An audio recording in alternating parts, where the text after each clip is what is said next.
வணக்கம் ஃப்ரெண்ட்ஸ். பாண்டியன் ஸ்டோரில் இன்னைக்கு எபிசோடில் என்ன நடக்குதுன்னு ஒரு பார்த்துட்டு வரலாம் வாங்க. பாண்டியன் வீட்டில் கோமதி கவலையும் பொறுமலுமாக உட்காந்துருக்காங்க. கூட மீனாவும் ராஜையும் உட்காந்துருக்காங்க. உங்கள் சின்ன அண்ணனோட கோபம் எவ்வளோன்னு தெரிஞ்சும் நீங்கள் எதுக்கு அவர்கிட்ட சண்டைக்கு போனீங்க அப்படின்னு மீனா கேட்குறாங்க. ஒன்றுக்கும் உதவாதவன் அவர் பையன் குமரவேலு. அவனை ஏதாவது சொன்னாலே எங்கள் அண்ணன் பறிஞ்சு கட்டிக்கிட்டு சண்டைக்கு வர்றாரு. ஏய், என் புள்ள சொக்க தங்கம்டி அப்படின்னு கோமதி சொல்லும் போதே சந்தானத்தோட காமெடி ஞாபகம் வந்துடுது. சொக்க தங்கம் சொக்க தங்கம், சொக்க வைக்கும் சொக்க தங்கம் அப்படிங்கிற விளம்பரம் தான். அவனை ஏதாவது சொன்னா நான் சும்மா இருப்பேனாடி அப்படின்னு கோமதி கேட்க, அட ஏன் தான் நீங்க வேறன்னு மீனா முகத்தை திருப்ப, அத்தை நீங்க என்னையும் கூட்டிக்கிட்டு போயிருக்கணும், நாம 2 பேரும் சேர்ந்து சித்தப்பாவை உண்டு இல்லைன்னு பண்ணியிருக்கலாம் அப்படின்னு ராஜி ரொம்ப ஆர்வமா சொல்ல, மிஸ் ஆகி போச்சு அப்படிங்கிற மாதிரி தலையாட்டுறாங்க கோமதி. அட ஏண்டி இவ வேற, அவங்களே கோவத்துல இருக்காங்க, நீ வேற அதுக்கு மேல பேசிக்கிட்டு இருக்கிற அப்படிங்கிறாங்க மீனா. பின்ன என்னக்கா அப்படின்னு ராஜி ஆரம்பிக்க, நீ எதுவும் சொல்லாத சும்மா இரு அப்படின்னு மீனா சொல்ல, அவ எதுக்கடி சும்மா இருக்கணுங்கிற மாதிரி கோமதி ஆரம்பிக்கிறாங்க. அப்போ கரெக்டா அரசி வர்றாங்க. வாடி, என்னடி ஆனா உன்னை ஃப்ரெண்டு வீட்டுக்கு போயிடுற அப்படின்னு கோமதி கேட்குறாங்க. அம்மா நோட்ஸ் கொடுக்க போயிருந்தேம்மா அப்படின்றாங்க அரசி. ஆமா, உனக்கு ஏதாவது வேணும்னாலும் நீ தான் போற, யாருக்காவது ஏதாவது வேணும்னாலும் நீ தான் போறேன்றாங்க கோமதி. ஒரு படத்துல ஆர்யா ஒரு ஃப்ரெண்டு கிட்ட சொல்லுவாரு, மச்சி எனக்கு உடம்பு சரியில்லைன்னா நீ தான் பார்த்துக்கணும், உனக்கு உடம்பு சரியில்லைன்னா அப்படின்னு அவர் நிறுத்த ஒரு ஃப்ரெண்டு ரொம்ப ஆர்வமா பார்த்துட்டு இருப்பாரு. அப்பவும் நீதான் மச்சி பார்த்துக்கணும் அப்படின்னு ஆர்யா சொல்ல ஃப்ரெண்டு நொந்து நூடுல்ஸ் ஆயிடுவாரு. பாவம், அந்த ஃப்ரெண்டு மாதிரி தான் அரசியும் போல இருக்கு. கோமதி கோவமா சொல்ல, என்ன இன்னைக்கு பயங்கர டென்ஷனா இருக்க போல அப்படின்னு அரசி கேட்க, கோமதி உச்சி கொட்டிட்டு தலையை திருப்பிக்கிறாங்க. அத்தை இப்பதான் ஒரு ஃபைட்டை முடிச்சுட்டு உட்கார்ந்துருக்காங்கன்றாங்க ராஜி. ஃபைட்டா அப்படின்னு ஆர்வமா கேட்குற அரசி, யார் கூட ஃபைட்டுன்னு ரொம்ப பரபரப்பா கேட்குறாங்க. எல்லாம் உன் சின்ன மாமாவோட தான் அப்படின்னு மீனா சொல்ல, என் அண்ணன் எதுக்கு ஓமாவே பார்த்துக்கணும்னு சண்டை போட்டுச்சு, நானும் பதிலுக்கு பதில் சண்டை போட்டுட்டு தான் வந்தேன் அப்படின்றாங்க கோமதி. அதான் சண்டை போட்டு முடிச்சிட்டல்ல, அப்புறம் ஏன் இன்னும் கோபமா இருக்க அப்படின்னு அரசி கேட்க, கோமதி என்ன சொல்றதுன்னு யோசிக்கிறாங்க. உடனே அரசி வேறொன்னு யோசிக்கிறாங்க. உன் கோவத்தை குறைக்கிற மாதிரி நான் உனக்கு ஒன்று கொடுக்குறேன் அப்படிங்கிறவங்க அவங்க பேகுக்குள்ள கையை விட்டுட்டு இருக்க, இவன் என்ன தெரிய கொடுக்க போறான்னு 3 பேரும் ஆர்வமா பாக்குறாங்க. ஆர்கானிக் கார்த்திக் கொடுத்த கவர் அவங்க பேக்குள்ள தான் இருக்கு. அதுல இருந்து ஒரு பாக்ஸ் எடுத்து டீபாய் மேல வைக்கிறாங்க அரசி. அவங்க எல்லாரும் ரொம்ப ஆர்வமா பார்த்துட்டு இருக்க, அடுத்த பாக்ஸையும் எடுத்து வச்சுட்டு இன்னொரு பாக்ஸை உள்ள இருந்து எடுத்து ஓபன் பண்ணி இந்த அம்மான்னு நீட்டுறாங்க அரசி. அவங்க அம்மா கிணத்துக்குள்ள எட்டி பாக்குற மாதிரி எட்டி பார்த்துட்டு, ஏய் என்னடி இதுன்னு கேக்குறாங்க. வழக்கமா மீனா தான் வாங்கிட்டு வருவா, இப்ப என்ன நீ வாங்கிட்டு வந்திருக்க அப்படின்னு கோமதி கேள்வி கணைகளை தொடுக்க, அம்மா முதல்ல எடுத்துக்கோமான்றாங்க அரசி. அப்படின்னு ஒன்னு எடுக்கிறாங்க கோமதி. நான் வாங்கிட்டெல்லாம் வரல, தெரிஞ்சவங்க கொடுத்தாங்கன்றாங்க அரசி. உன் ஃப்ரெண்டு கொடுத்தாலான்றாங்க கோமதி. மா நீ சாப்பிடுமா முதல்ல அப்படிங்கிற அரசி. அண்ணி இந்தாங்க நீங்களும் எடுத்துக்கோங்கன்னு நீட்டுறாங்க. மீனாவும் ஒன்னு எடுத்துக்கிட்டு தேங்க்யூன்னு சொல்ல உட்காடுறாங்க அரசி. இன்னொரு பாக்ஸ் எடுத்து, அண்ணி உங்களுக்கு இதுதானே பிடிக்கும், இதை சாப்பிடுங்கன்னு நீட்டுறாங்க. ராஜியும் கையில ஒன்னு எடுத்துக்க, எல்லாரும் சாப்பிடுங்க, சாப்பிட்டு பார்த்துட்டு எப்படி இருக்குன்னு சொல்லுங்கன்றாங்க அரசி. ஆளுக்கு ஒரு கடி கடிச்சு மென்னு சாப்பிட ஆரம்பிக்கிறாங்க. அரசி ரொம்ப ஆர்வமா எப்படி இருக்குன்னு கேக்குறாங்க. அடேங்கப்பா, அரசி ரொம்ப விவரம் தான் போல இருக்கு. நாம எதுக்கு எக்ஸ்பெரிமெண்ட் எலியாகணும்னு நினைச்சு எல்லார்கிட்டையும் கொடுத்துட்டு இருக்காங்களாட்ருக்கு. கோமதியை மென்னுக்கிட்டே நல்லா இருக்குடி அப்படின்னு சொல்ல, அம்மா ஒரு நிமிஷம் அப்படின்னு அரசி சொல்ல எல்லாரும் சாப்பிடுறத நிறுத்திட்டு பாக்குறாங்க. பேக்ல இருந்து மொபைல் எடுக்கிற அரசி வீடியோவை ஆன் பண்ணிக்கிட்டு, இப்ப சொல்லுமான்றாங்க. ஏய் என்னடி பண்ற, போட்டோவா எடுக்கிறேன்னு கோமதி கேக்குறாங்க. இல்லம்மா வீடியோ அப்படின்னு அரசி சொல்ல, வீடியோவா அப்படின்னு கோமதி கேக்குறாங்க. வீடியோ எதுக்குன்னு மீனாவும் கேக்குறாங்க. ஐயோ எல்லாம் காரணமாதான், சொல்லுமா அப்படின்னு அரசி சொல்ல, நல்லா இருக்கு, ரொம்ப தித்திப்பாவும் இல்லை, அதே நேரம் ரொம்ப சாஃப்டாவும் இருக்கு, எல்லாமே அளவா இருக்குடி அப்படின்னு கோமதி சொல்ல ரொம்ப சந்தோஷமா அதை கேப்சர் பண்ணிட்டு இருக்காங்க அரசி. அண்ணி உங்க கருத்தை சொல்லுங்கன்னு மீனா பக்கம் திருப்ப அவங்க அந்த உருண்டையை ஒரு பார்வை பார்த்துட்டு நல்லா தான் இருக்கு, நல்லா டேஸ்டா இருக்குன்னு சாப்பிட ஆரம்பிச்சிடுறாங்க. அண்ணி நீங்க அப்படின்னு ராஜி பக்கம் திருப்ப ரொம்ப நல்லா இருக்கு அரசி, பொதுவா ஸ்வீட்ஸ் எல்லாம் எனக்கு பிடிக்காது பெருசா, ஆனா இது நல்லா இருக்கு, பிடிச்சிருக்கு அப்படின்னு ராஜு சொல்ல அதையும் கேப்சர் பண்ணிட்டு சந்தோஷமா தலையாட்டுறாங்க அரசி. இது சிறுதானியம் தானேன்னு மீனா கேட்க ஆமாங்கிறாங்க அவங்க. நீங்க சாப்பிட்டது ராகி, இதோ இது கம்பு, இது எள் உருண்டைங்கிறாங்க அரசி. அப்போ மீனா இன்னொன்னு பார்த்துட்டு அது என்ன உருண்டைன்னு கேக்குறாங்க. இது கம்பு உருண்டை அப்படின்னு அரசி சொல்ல ஆஹா அப்படின்னு அதையே பாக்குறாங்க மீனா. இந்தாங்க நீ அப்படின்னு பாக்ஸ் எடுத்து நீட்ட உன்னை எடுத்துக்கிறாங்க மீனா. அப்படின்னு ஒரு கடி கடிச்சிட்டு உனக்கு வேணுமான்னு ராஜி கிட்ட கேக்குறாங்க. கொஞ்சமா கொடுங்கன்னு கேக்குறாங்க ராஜி. மீனா கொஞ்சத்தை உடைச்சு குடுக்குறாங்க. ராஜி அதை சாப்பிட்டு பார்த்துட்டு செம்ம டேஸ்டா இருக்கு அரசி அப்படின்னு சொல்ல அரசி ரொம்ப சந்தோஷமா தலையாட்டுறாங்க. முதல்ல கொடுத்ததை விட இது ரொம்ப நல்லா இருக்கே அப்படின்றாங்க மீனா. ஆமா, யார் இதெல்லாம் பண்ணினது? உன் ஃப்ரெண்டோட அம்மாவா அப்படின்னு கோமதி கேட்க அரசி ஏதோ சொல்ல வர்றாங்க. அதுக்குள்ள இல்ல சொந்தக்காரங்க யாராவதான்னு கேக்குறாங்க. அது அப்படின்னு அரசி ஆரம்பிக்கிறதுக்குள்ளறியே சரி பண்ணினது யாரா இருந்தாலும் இதை எப்படி பண்றதுன்னு கொஞ்சம் கேட்டு சொல்லு, நானும் வீட்டுல பண்ணி பாக்குறேங்கிறாங்க கோமதி. டேஸ்ட் சூப்பரா இருக்கு. சரி எனக்கு நிறைய வேலை இருக்குன்னு எழுந்திருக்கிறாங்க கோமதி. இந்தாமா அப்படின்னு அரிசி ஒரு பாக்ஸைய கொடுக்க குடுன்னு கோமதி வாங்கிட்டு போறாங்க. கோமதி அதுல இருந்து ஒண்ணு மட்டும் எடுத்துக்கிட்டு ஏய் போதுண்டி, மறந்துடாம எப்படி செஞ்சாங்கன்னு மட்டும் கேட்டு சொல்லு அப்படின்னு சொல்லிட்டு அங்கிருந்து போறாங்க. மொத்த டின்னரையும் இப்படியே முடிச்சிருவாங்க போல இருக்கு. அரிசி டப்பிங்கள் எல்லாம் மூடி வச்சுட்டு வீடியோவை பார்க்க ஆரம்பிக்க அரிசி அது என்ன எள்ளு உருண்டையான்னு கேக்குறாங்க மீனா. ஆமா நீன்னு அரிசி சொல்ல அதுல ஒண்ணு தா அப்படின்னு மீனா கேக்குறாங்க. அதான் நானும் சாப்பிட்டேன், நல்லா இருந்துச்சுன்றாங்க ராஜி. அரிசி டப்பியோட எடுத்துட்டு வந்து மீனா கிட்ட உட்காந்துடுறாங்க. மீனா ஒண்ணு எடுக்க எனக்கு ஒண்ணு கொடுன்னு ராஜியும் எடுத்துக்கிறாங்க. பெருசா இல்லையான்னு மீனா உள்ளர தலையை விட்டு ஆராய்ச்சி பண்ணிட்டு இருக்க. எல்லாமே ஒரே சைஸ் தானே அப்படின்றாங்க அரிசி. இது கொஞ்சம் பெருசா இருக்கு அப்படின்னு இன்னொரு உருண்டை எடுத்துக்கிறாங்க மீனா. அப்போ சரவணன் அங்க வர்றாரு. அவரு ஒரு சேர்ல உட்கார மாமா எள்ளு உருண்டை சாப்பிடுறீங்களான்னு ராஜி கேக்குறாங்க. அப்படின்னு அரிசி நீட்ட அவர் ஒன்னு எடுத்துக்கிறாரு. அநேகமா அடுத்து செந்தில், கதிர், பாண்டியன் ஒருத்தரா வர அரிசி ஒவ்வொருத்தருக்கா இந்த சிறுதானிய உருண்டையை கொடுக்க இன்னைய எபிசோடு முடிஞ்சிரும்னு நினைக்கிறேன். எடுக்கிற சரவணன் ஒரு கடி கடிச்சிட்டு அங்க டீபாய் மேல இருக்க பாக்ஸ் எடுக்கிறாரு. இந்த ஸ்வீட்டா? அந்த பையன் பேர் என்ன? கார்த்தி கொண்டு வர ஸ்வீட் தானே இது அப்படின்னு சரவணன் கேட்க பயங்கர அதிர்ச்சியோட பாக்குறாங்க அரசி. எல்லாருமே திகைப்பும் குறுகுறுப்புமா பார்க்க ஏன் ராஜ்யமா கடையில இருந்து எடுத்துட்டு வந்தியான்னு சரவணன் கேக்குறாரு. ஆமாண்ணே, அவரோட ஸ்வீட் தான், புதுசா ஏதோ ட்ரை பண்ணியிருக்கேன்னு டேஸ்ட் பாக்குறதுக்காக எனக்கு கொடுத்தாரு அப்படின்னு அரிசி சொல்ல உடனே மீனா ராஜிய ஒரு அர்த்தத்தோட பாக்குறாங்க. ராஜியை எதையோ புரிஞ்சுக்கிட்ட மாதிரி மீனாவை பாக்குறாங்க. அண்ணே அவர் பொருளை நம்ம கடையில வச்சு விக்கலாம்ல அப்படின்னு அரிசி கேட்க அதான் ஏற்கனவே விக்கிறோம்லன்றாரு சரவணன். பேருக்கு கொஞ்சமா தானே விக்கிறோம், அவரு எக்கச்சக்கமான வெரைட்டி வச்சிருக்காரு, எல்லாத்தையும் நாம விக்கலாம் இல்லன்னு கேக்குறாங்க அரிசி. நான் எப்படி முடிவு பண்ண முடியும்? அப்பா தானே முடிவு பண்ணணுங்கிறாரு சரவணன். நீ அப்பா கிட்ட கொஞ்சம் பேசுன அப்படின்னு அரிசி சொல்ல நீ சொல்லிட்டல்ல, நான் அப்பா கிட்ட பேசுறேன் அப்படின்னு சரவணன் கேட்க தலையாட்டுறாங்க அரிசியும். ஆமா அம்மா எங்கன்னு சரவணன் கேட்க அம்மா கிச்சன்ல இருக்காங்க அப்படிங்கிற அரிசி 3 பாட்டிலையும் மூடி வைக்கிறாங்க. சரவணன் நான் போய் பார்த்துட்டு வரேன்னு கிளம்ப ராஜியும் மீனாவும் ஒருத்தர் பார்த்துட்டு யார் அந்த கார்த்திகேயன் அப்படின்னு ஒரே குரல்ல கேக்குறாங்க. அவரு சின்னதா ஒரு பிசினஸ் பண்றாருன்னே அப்படின்னு அரிசி சொல்ல மீனா குறுகுறுன்னு பாக்குறாங்க. சொல்லுன்ற மாதிரி ராஜி பாக்குறாங்க. இந்த சிறுதானிய ஸ்வீட்டு இயற்கை முறையில விளைஞ்ச காய்கறி இதெல்லாம்ங்கிறாங்க அரிசி. சரி அவரை எப்படி உங்களுக்கு தெரியும்னு மீனா கேக்குறாங்க. ஒரு தடவை தெரியாம அவர் வண்டி முன்னாடி போய் விழுந்துட்டேன்னு அப்பத்துல இருந்துதான் அவரை தெரியும் அப்படின்னு அரிசி சொல்ல அப்படின்னு மீனா பாக்குறாங்க.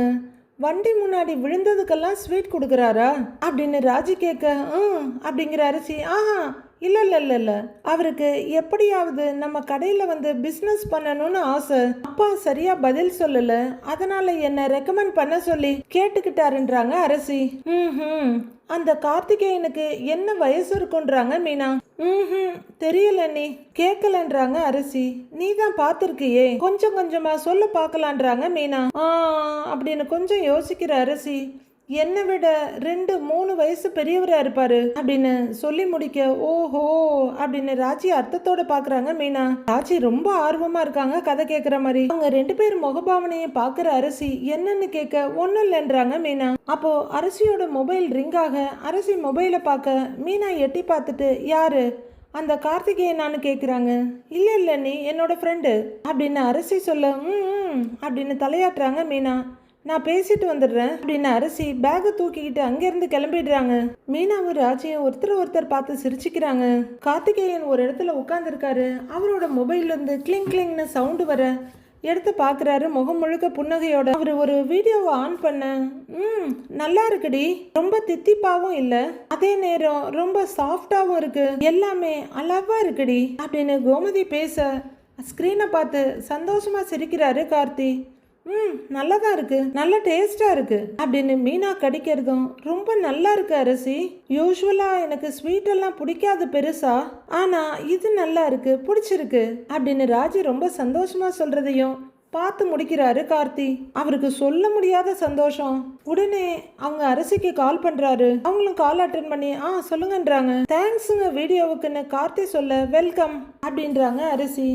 அப்படியே உங்கள் அப்பா கிட்டேயும் ஒரு ரெக்கமெண்டேஷனை போட்டு விடுறது அப்படின்னு கார்த்தி அவர் காரியத்தில் கவனமாக இருக்க, அதெல்லாம் கஷ்டங்கன்றாங்க அரசி. ஏங்க நீங்களே இப்படி சொன்னால் எப்படிங்க, கொஞ்சம் பார்த்து ஏதாவது பண்ணி விடுங்களேன், புண்ணியமா போகும் அப்படின்னு கார்த்தி பரிதாபமாக கெஞ்ச, சரிங்க நான் ட்ரை பண்ணுறேன், ஓகே பைங்கிறாங்க அரசி. ஓகேங்க பைங்க அப்படின்னு ஃபோனு வைக்கிற ஒரு முகம் முழுக்க ஒரே சிரிப்பு தான். முத்துவேலை டிஸ்சார்ஜ் பண்ணி வீட்டுக்கு கூட்டிட்டு வந்துட்டாங்க போல இருக்கு. அவர் சோஃபாவில் உட்காந்துருக்க, பக்கத்தில் பாட்டி உட்காந்துருக்காங்க. அவருக்கு ஒரு பக்க சேரில் குமரவேலும் இன்னொரு பக்கம் சக்திவேலும் உட்காந்துருக்காங்க. மாறி அங்கே நின்றுட்டு இருக்காங்க குமரவேல் பக்கமா. முத்து இப்போ உடம்பு எப்படிப்பா இருக்குன்னு பாட்டி கேட்க, பரவாயில்லம்மா நான் நல்லா தான் இருக்கேன்றாரு அவரு. ஜூஸ் கொண்டு வர்றா, குடிப்பா அப்படின்னு பாட்டி சொல்ல, இந்தாங்கன்னு வடிவு கொண்டு வந்து ஒரு டம்ளரை நீட்டுறாங்க. இந்தாங்க ஜூஸ் குடிங்க அப்படின்னு அரை அடி உயர எவர் சில்வர் டம்ளரை எம்டியா கொண்டு வந்து நீட்ட அதையும் வாங்கி அவரு குடிக்கிறாரு. ஐயா ஜூஸை குடிச்சிட்டு கொஞ்ச நேரம் போய் படுத்து ரெஸ்ட் அடியா அப்படின்னு பாட்டி சொல்ல, ஆஸ்பத்திரியில 2 நாள் படுத்து தானேமா இருந்தேன், கொஞ்ச நேரம் உட்கார்ந்துருக்கேனேங்கிறாரு அவரு. சரி அப்படின்னு பாட்டி அரை மனசா தலையை ஆட்டுறாங்க.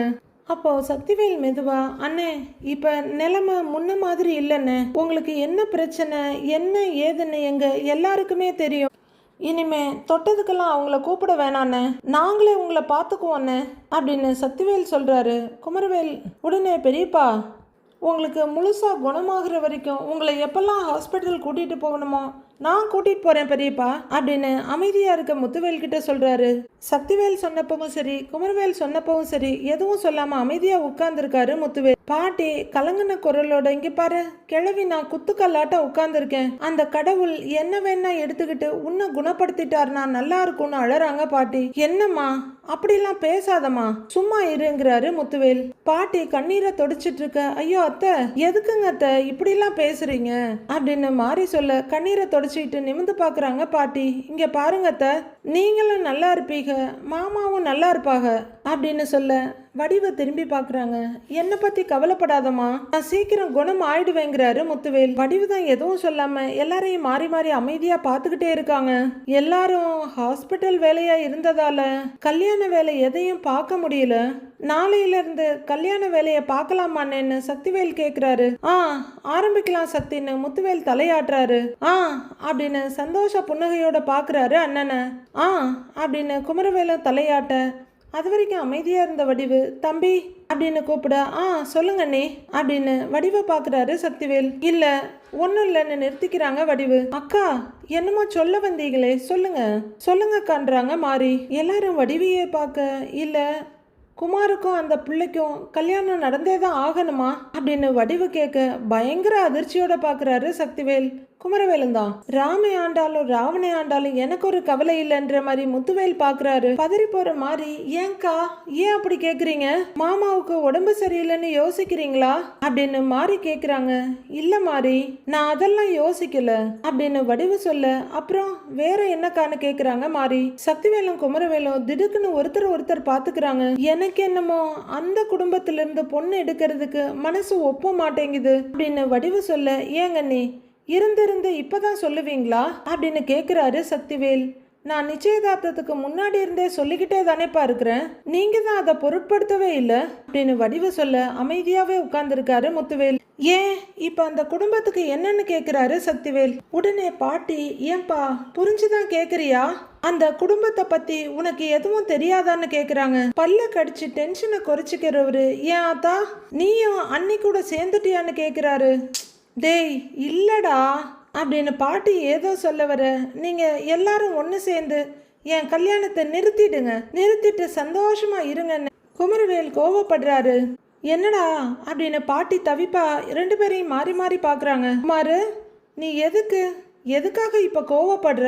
உனக்கு கல்யாணமே நடக்க கூடாதுன்னு நான் சொன்னேன், அந்த பொண்ணு வேண்டான்னு தானே சொன்னேன் அப்படின்னு வடிவு சொல்ல, இந்த பொண்ணு வேணான்னா எனக்கு என்ன, பொண்ணு கொடுக்கறதுக்கு வரிசை கட்டியா நின்றுட்டு இருக்காங்க அப்படின்னு குமரவேல் வடிவுகிட்ட வெடுக்குன்னு கேட்க மாறிக்கே கொஞ்சம் ஒரு மாதிரி ஆயிடுது. யாருமே பொண்ணு கொடுக்க ரெடியா இல்லாம தானே இந்த பொண்ணை போய் பார்த்தோம் அப்படின்றாரு குமரவேல். இல்ல குமாரு அப்படின்னு வடிவு ஏதோ சொல்ல வர்றாங்க. அது அக்கா, அம்பட்டு கஷ்டப்பட்டு இப்பதான் குமாருக்கு அந்த பொண்ணு அமைஞ்சிருக்கு, தயவு செஞ்சு அதை இதையும் சொல்லி நடக்க இருக்கிற கல்யாணத்தை நிறுத்திடாதீங்க அப்படின்னு மாறி கையெடுத்து கும்பிட்டுட்டு உங்களுக்கு புண்ணியமா போகுன்றாங்க. எல்லாரையும் மாறி மாறி பார்த்துக்கிட்டு இருக்காங்க. மாறி, குமாருக்கு கல்யாணம் நடக்கணும்னு தான் நானும் ஆசைப்படுறேன், ஆனா அப்படின்னு வடிவு நிறுத்த, ஆனா உன்னால இங்க இல்ல, நீ குமாருக்கு பொண்ணு பார்த்தாச்சு, நிச்சயமும் முடிஞ்சிருச்சு, குறிப்பிட்ட தேதியில கல்யாணம் கண்டிப்பா நடந்தே தீரணும்னு சக்திவேல் சொல்ல வடிவு அதிர்ச்சியோட அவங்கள பாக்குறாங்க. இப்ப யாரும் தயவு செஞ்சு இடைஞ்சல் பண்ணாதீங்கன்னு இவரும் கையெடுத்து கும்பிடுறாரு. கல்யாணத்தை நடக்க விடுங்க அப்படின்னு சக்திவேல் சொல்ல, இடைஞ்சல்லாம் இல்லப்பா அது அப்படின்னு வடிவு மறுபடியும் ஆரம்பிக்க, வேண்டாம் வடிவு அப்படின்னு முத்துவேல் ஒரு கையை தூக்கி தடுக்க அப்படியே வாயை முடிக்கிறாங்க வடிவு. கல்யாணம் முடிவு பண்ணின தேதியில முடிவு பண்ணின பொண்ணோட நடக்கட்டும் அப்படின்னு அவங்க அண்ணன் சொல்லிட சக்திவேல் ரொம்ப சந்தோஷ புன்னகையோட நிமிர்றாரு. நாம கூட நிப்போம் அப்படின்னு முத்துவேல் சொல்ல, அது இல்லைங்கன்னு மறுபடியும் வடிவ ஆரம்பிக்கிறாங்க. இதுக்கு மேல எதுவும் பேச வேணான்னு டிராஃபிக் சிக்னல்ல ஸ்டாப்னு கையை காட்டுற மாதிரி காட்டுறாரு முத்துவேல். வடிவு ஒரு மாதிரி சங்கடத்தோட முகத்தை வச்சுக்க, பாட்டியும் அதே மாதிரி சங்கடத்தோட உட்கார்ந்துருக்காங்க. மீனா அவங்க ரூம்ல உட்காந்து புடவையை மடிச்சிட்டு இருக்க, பரிகாரத்தெல்லாம் தேடி முடிச்சுட்டு ஆபீசர் செந்தில் ஆபீஸ்க்கு வேலைக்கு போறாரு போல இருக்கு. கையோட ரூம்குள்ள கண்ணு தேய்ச்சிக்கிட்டே நுழையிறாரு. என்ன இன்னைக்கு இம்புட்டு நேரங்கிறாங்க மீனா, வேலை கொஞ்சம் அதிகம் மீனா அப்படின்னு செந்தில் சொல்ல, உங்க ஏஇ பத்தி ஏதாவது தகவல் தெரிஞ்சுதா அப்படின்னு மீனா கேட்க, இல்ல இன்னும் என்கொயரி தான் போயிட்டு இருக்குன்றாரு செந்தில். அப்போ அவர் வேலை இனிமே அவ்வளவுதான் இல்லைங்கிறாங்க மீனா. அதை பத்தி எல்லாம் பேச வேணாமே, நடந்த சம்பவத்தெல்லாம் அப்படியே யோசிச்சு பார்த்தாலே பக்குன்னு இருக்குது அப்படின்னு நெஞ்சில கைய வச்சு முகத்துல இருக்க வேர்வையை துடைக்கிறாரு செந்தில். அப்படியே ரிஃப்ரெஷ் ஆகுறதுக்காக ஹேங்கர்ல இருந்து ஒரு டவல் எடுத்துக்கிட்டு திரும்புறவரு அங்க மீனா மடிச்சிட்டு இருக்க புடவைங்களை பாக்குறாரு. என்ன மீனா, புதுசா புடவை ஏதாவது எடுத்தியா என்ன அப்படின்னு கேட்க, இல்லைங்க இதெல்லாம் நான் குவார்டர்ஸ்லேருந்து எடுத்துட்டு வந்தேன்றாங்க மீனா. எதுக்குன்னு செந்தில் கேட்க, இது என்ன கேள்வி, இங்கே 2-3 புடவை தான் இருக்கு, ஆஃபீஸ் போகிறதுக்கு வீட்டுக்கு கட்டிக்கிறதுக்குன்னு அதையே மாற்றி கட்டிட்டு இருக்க முடியுமா என்ன அப்படின்னு மீனா சொல்ல யோசனையா பார்க்குறாரு செந்தில். அதான் அங்கே இருந்து கொஞ்சம் புடவையெல்லாம் எடுத்துக்கிட்டு வந்தேன், நாளைக்கே நாம் அங்கே போய் மிச்சம் இருக்க எல்லாத்தையும் இங்கே எடுத்துட்டு வந்துடலான்றாங்க மீனா. ஏய், அதுக்கு நாம ஒண்ணு இங்கேயே இருக்க போறது இல்லையேங்கிறாரு செந்தில். மீனா பயங்கர அதிர்ச்சியோட பாக்குறாங்க. 2-3 நாள்ல நாம எப்படி இருந்தாலும் குவார்டர்ஸ்க்கு போய் தானே தீருவோங்கிறாரு செந்தில். அப்புறம் என்ன, அங்க போயிடுவோம்ல, அப்புறம் எதுக்கு எல்லாத்தையும் எடுத்துட்டு வரணும்னு சொல்லிட்டு இருக்கிற அப்படின்னு செந்தில் கேட்க, மீனா செம அதிர்ச்சியோட பாக்குறாங்க. கண்டிப்பா நாம குவார்டர்ஸ்க்கு திரும்ப போய் தான் ஆகணுமா அப்படின்னு மீனா கேட்க, ஆமா அதுதானே நம்ம இடம் அப்படின்னு செந்தில் சொல்ல, மீனா ஆன்னு பாக்குறாங்க. இங்க பாரு, அங்க அம்பட்டு பொருள் வாங்கி போட்டிருக்கு மீனா, அது எல்லாத்தையும் அங்கேயே விட்டுட்டு இங்க இருக்க சொல்றியா என்ன அப்படின்னு செந்தில் கேட்க, இல்லங்க மாமா நம்மள போக விடுவாரா அப்படின்னு மீனா கேக்குறாங்க. ஏன் விட மாட்டாரு, அதெல்லாம் விடுவாருங்கிறாரு செந்தில். வர்ற சனிக்கிழமை நம்ம குவார்டர்ஸ்க்கே போயிடுவோம் அப்படின்னு செந்தில் சொல்லிட்டு இருக்கும் போதே கதவை தட்டிட்டு வரலாமான்னு கேட்குறாங்க அரசி. வா அரசிமா அப்படின்னு மீனா சொல்ல அரசி உள்ளர வர்றாங்க. அண்ணி அப்பா கூப்பிட்டாங்க அப்படின்னு அரசி சொல்ல, என்னையவா இல்லை மீனாவையான்னு செந்தில் கேட்குறாரு. 2 பேரையும் தான் அப்படின்னு அரசி சொல்ல எதுக்குன்னு கேக்குறாரு செந்தில். தெரியலண்ணே வா அப்படின்னு மீனாவை பார்க்க வரணும்னு தலையாட்டுறாங்க மீனா. அரசி அங்கிருந்து கிளம்பிடுறாங்க. மீனாவும் மடிச்சிட்டு இருக்க புடவையை வச்சுட்டு எழுந்திருக்க செந்திலும் நடக்க ஆரம்பிக்கிறாரு. 2 பேரும் வெளியே வர்றாங்க. ஆல்ரெடி அவையோர்கள் எல்லாம் குடும்ப உறுப்பினர்கள் எல்லாம் ஹாலில் கூடி இருக்காங்க. எதுக்கா இருக்கும்னு ஆளாளுக்கு ஒருத்தர் பாத்துக்கிறாங்க. மீனாவும் செந்தில வந்து அமைதியா அங்க நின்னுக்கிறாங்க. இப்போ எதுக்கு எல்லாரையும் இங்க வர வச்சிருக்கீங்கன்னு கதிர் கேக்குறாரு. சொல்றேன்டா, சொல்ற வரைக்கும் உன்னால பொறுமையா இருக்க முடியாதா அப்படின்னு கதிர்கிட்ட அவர் சிடுசிடுக்க, அதெல்லாம் இருக்க முடியும், யாராவது ஒருத்தர் ஏதாவது பேச ஆரம்பிக்கணும்ல, அதனாலதான் கேட்டேன்னு குரலை குறைச்சிக்கிறாரு கதிர். பாண்டியன் உச்சி கொட்டிட்டு யோசனையா குனிய கரெக்டு தான் பாக்குறாங்க மீனா. டேய் கொஞ்சம் சும்மா இரேண்டா அப்படிங்கிறாங்க கோமதி. ஏண்டா சரவணா அப்படின்னு பாண்டியன் கூப்பிட அப்பாங்கிறாரு அவரு. இன்னைக்கு நம்ம கடைக்கு வந்தவரு என்ன கேட்டாரு அப்படின்னு பாண்டியன் கேட்க, அவங்க கேட்ட பொருள் இருக்கா இல்லையான்னு கேட்டாங்க அப்படிங்கிறாரு சரவணன். என்னென்ன கேள்வி இது, என்னென்ன பதில் இது அப்படின்னு செந்தில் பார்க்க உச்சி கொட்டிட்டு திரும்புறாரு பாண்டியன். ஏண்டா இலை, அது இல்லடா, உன் தம்பிக்காரனை பத்தி என்ன கேட்டாங்கங்கிற அப்படின்னு பாண்டியன் கேட்க குழப்பமா பார்த்துட்டு இருக்காரு சரவணன். என்ன பத்தி ஏதாவது கேட்டாங்களா அப்படின்னு வாலண்டியரா வந்து வண்டியில ஏறுறாரு கதிர். ஏண்டா இலை, உன்னை பத்தி இல்லடா, இந்தா நிக்கிறாருல்ல கவர்மெண்ட் ஆபீசரு, இவனை பத்தி தாங்கிறாரு பாண்டியன். மீனாவும் செந்திலும் ரொம்பவே ஷாக் ஆகி பாக்குறாங்க. என்னங்க செந்தில பத்தி என்ன கேட்டாங்கன்றாங்க கோமதி. பாண்டியனே, நீங்க மட்டும் நீதி நேர்மை நியாயம்னு பேசுவீங்க, ஆனா உங்க மகன் லஞ்சம் வாங்கியிருக்காராம்ல அப்படின்னு கேக்குறாங்க அப்படின்னு பாண்டியன் சொல்ல பயங்கர ஷாக் ஆகி பாக்குறாங்க கோமதி. அதே சேம் ரியாக்ஷன், அதே ஷாக் தான் செந்திலுக்கும் மீனாவுக்கும். அப்படியே நாக்க புடுங்கிட்டு சாகலாம்னு இருந்துச்சு. அவங்க கேட்கறத பாக்குறப்போ அம்புட்டு அவமானமாவும் அசிங்கமாவும் போச்சு அப்படின்னு பாண்டியன் சொல்ல தலை குனிஞ்சு நிக்கிறாரு செந்தில். பாத்தீங்களா இவ்வளோ தேவையில்லாத பின்விளைவுகள் அப்படின்னு மீனா அவரை பாக்குறாங்க. ஏங்க அதான் உங்களுக்கே தெரியும்ல, செந்தில் வீட்டுல சோதனை பண்ணும்போது எதுவும் கிடைக்கலல்ல, அதை சொல்ல வேண்டியது தானேங்கிறாங்க கோமதி. சோதனை போடுறப்ப எதுவும் கிடைக்கலதான், அதுக்காக இந்த ஆபீசர் லஞ்சம் வாங்கினது இல்லைன்னு ஆகிடுமா அப்படின்னு பாண்டியன் கேட்க அடுத்த அதிர்ச்சி. அவங்களே இல்லைன்னு சொன்னாலும் இவர் விடமாட்டாராட்டுக்கு என்ன பாக்குறாரு செந்தில். இவனை பத்தி என்கிட்ட கேட்கிற ஆளுங்க எல்லார்கிட்டையும் என் மாவன் லஞ்சம் வாங்கலன்னு சொல்லிக்கிட்டே இருக்கணுமா அப்படின்னு பாண்டியன் கேட்க, இனிமே அந்த தப்பெல்லாம் பண்ண மாட்டேன்னு சொல்லிட்டேனேப்பா அப்படிங்கிறாரு செந்தில். ஏண்டா செந்தில், நான் நல்லா இருப்பேன், அப்படி இருப்பேன், இப்படி இருப்பேன், ஓஹோன்னு இருப்பேன்னு சொல்லிட்டு தானேடா இந்த வீட்டை விட்டு போனேன், அப்பவே சொல்லியிருக்கலாம்ல நான் லஞ்சம் வாங்கி தான் ஓஹோன்னு இருப்பேன்னு சொல்லிட்டு அப்படின்னு மறுபடியும் ஒரு சவுக்கடி கொடுக்குறாரு பாண்டியன். செந்தில் ரொம்பவே சங்கடப்பட மீனாவும் சங்கடமா பார்க்க, ஏங்க விடுங்கன்றாங்க கோமதி. அப்பா தம்பி ஏதோ புத்தி கெட்டு போய் பண்ணிட்டான்ப்பா அப்படிங்கிறாரு சரவணன். ஏண்டா சரவணா, ஒரு தடவை புத்தி கெட்டு போச்சுன்னா மறு தடவை கெட்டு போக கூடாதுன்னு ஏதாவது இருக்கா என்ன அப்படின்னு பாண்டியன் கேட்க, சரவணன் என்ன சொல்றதுன்னு செந்தில பாக்குறாரு.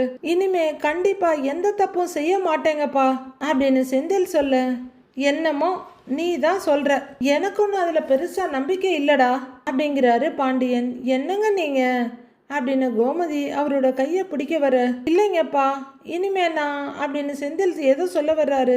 இங்க பாருடா, நீ நம்ம வீட்டுல இருக்கிற வரையிலும் ஒழுக்கமா தாண்டா இருந்த, வீட்டுல இருக்கிற ஆளுங்களுக்கு பயந்துகிட்டு ஒழுக்கமா இருந்தியா இல்ல எனக்கு பயந்துகிட்டு ஒழுக்கமா இருந்தியானெல்லாம் எனக்கு தெரியல, ஆக மொத்தம் சத்தியமா நம்ம வீட்டுல இருக்கிறவர்களும் நீ ஒழுக்கமா தான் இருந்த அப்படின்னு பாண்டியன் சொல்ல ஷாக் ஆகி பாக்குறாரு செந்தில். மீனாவும் ஒரு எதிர்பார்ப்பும் ஷாக்குமா பார்த்துட்டு இருக்காங்க. எந்த நேரம் தனியா போனியோ பைத்தியக்காரத்தனமா என்னென்னமோ யோசிச்சு தான் தோன்றித்தனமா என்னென்னமோ பண்ணி வச்சிருக்க, அதனால நான் ஒரு முடிவு பண்ணி இருக்கேன் அப்படின்னு பாண்டியன் சொல்ல செந்தில் அவரையே பார்த்துட்டு இருக்காரு. மீனாவும் பாண்டியனே பார்த்துட்டு இருக்காங்க. இனிமே நீயும் மீனாவும் அங்க தனியாலாம் இருக்க வேண்டாம், இருந்த மாதிரியே நம்ம வீட்லயே 2 பேரும் இருங்கன்னு பாண்டியன் சொல்லிட செந்திலுக்கு பயங்கரமான அதிர்ச்சி தான். அவரோட முகத்துல 4-3-5 தடவை மின்னல் வெட்டுது, எரிமலை குழம்பு மாதிரி முகம் வேற சிவந்து போகுது. மீனாவுக்கு செம்ம சந்தோஷம். 1000 வாட்ஸ் பல்ப் போட்ட மாதிரி பளிச்சுன்னு இருக்க முகத்தை கஷ்டப்பட்டு செந்திலுக்காக 40 வாட்ஸா குறைச்சு காமிக்கிறாங்க. கோமதிக்கு ஏக சந்தோஷம். அங்க குறையிற மொத்த பிரைட்னஸும் இவங்க முகத்துல தெரியுது.